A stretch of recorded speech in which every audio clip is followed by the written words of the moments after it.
ស្វាគមន៍និងស្ដាប់ដំរុយឆ្នោតខ្មែរប្រចាំថ្ងៃដើម្បីជាកម្លាំងចិត្តសូមពុកម៉ែបងប្អូនចុច like និងសញ្ញាជាវម្នាក់មួយផងដើម្បីទទួលបានដំរុយថ្មីប្រចាំថ្ងៃដំរុយឆ្នោតខ្មែរនៅថ្ងៃនេះគឺថ្ងៃទី2ខែធ្នូឆ្នាំ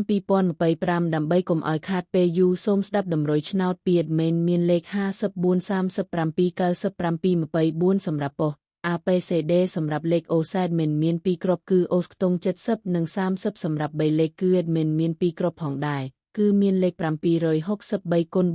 442គុណបើសិនជាពុកម៉ែបងប្អូនស្រឡាញ់និងពេញចិត្តលេខទាំងនេះពុកម៉ែបងប្អូនអាចយកលេខទាំងនេះទៅផ្សងសំណាងបានជាចុងក្រោយសូមជូនពរពុកម៉ែបងប្អូនដែលយកលេខខាង admin ទៅផ្សងសំណាងហេងយើងទាំងអស់គ្នាជូនពរពុកម៉ែបងប្អូនជួបតែសំណាង